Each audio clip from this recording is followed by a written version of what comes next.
Olá, amigos apicultores.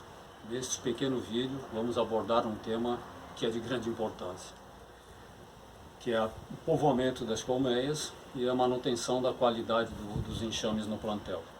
A agricultura aqui na nossa região serrana, de Santa Catarina, sempre foi muito contemplada pela natureza, né? A sequência floral que nós temos, o nosso clima, a nossa condição é excepcional. Então a grande maioria dos apicultores ainda atualmente sobrevive da coleta de enxames na natureza, né? E após a produção da rainha, que é um capítulo inteiro e bem específico, nós temos a formação do núcleo, né? O núcleo que vai receber essa rainha ou essa realeira. E é justamente sobre isso que nós vamos discorrer nesse momento, né?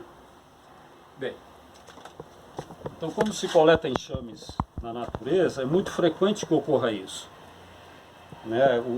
Os favos são colocados em pequenas tiras para atrair os enxames e na construção dos favos, especialmente se não estiver bem plano, as abelhas unem todos eles de uma maneira que fica impossível mexer no ninho, né? Então digamos que nesse momento nós voltamos lá ao início da apicultura, em que a gente apenas contava com a natureza, né? Eu monto os núcleos com 3 quadros.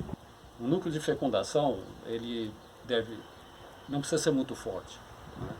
Então, digamos que temos aí a teoria do desespero. Se a abelha ela está muito forte, ela tenta por conta própria reagir à ausência de rainha.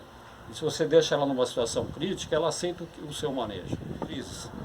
Então, basicamente, uma pequena vibração, soltar um pouco de fumaça, cuidar se não está indo a rainha, né?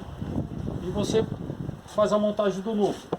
Eu ponho um de cria e os outros 2, pode ter um pouquinho de cria, um pouquinho de alimento, né? Principalmente e mais um pouco de abelha.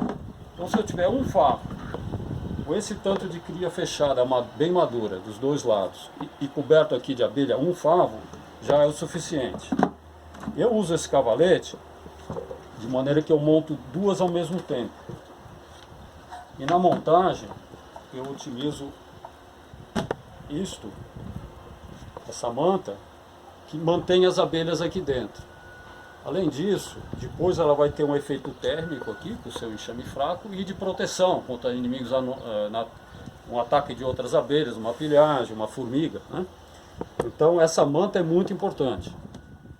Na instalação dos núcleos, então, no campo de fecundação, eu costumo colocar em pallets, 2 ou 3 núcleos no mesmo pallet, de forma que se houver uma falha em alguma das realeiras de nascimento, fica fácil fazer a união. Então a gente procura botar ângulos de voo diferentes, alvados virados para posições diferentes, tampas e caixas diferentes, né? Alguns elementos que ajudem a rainha a identificar a sua colmeia no retorno do voo de fecundação. Então nós colocamos aqui no centro, junto da cria. 2 dias depois, isso é importante que seja 2 dias depois, devemos fazer uma inspeção de nascimento. Porque após o 2º dia, as abelhas vão roer as realeiras, vão sumir as evidências. Então se eu chego 2 dias depois,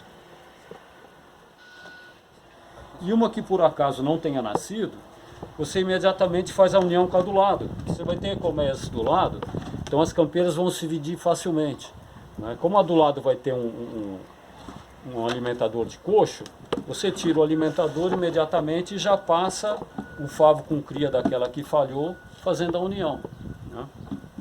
Então você une imediatamente as falhas, né?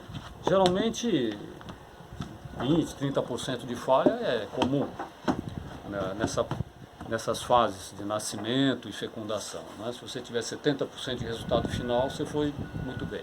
Com esses materiais, um núcleo de 5, um núcleo de 4, alguns alimentadores, você está preparado para produzir o seu próprio enxame. E é isso aí o que eu gostaria de trazer para hoje.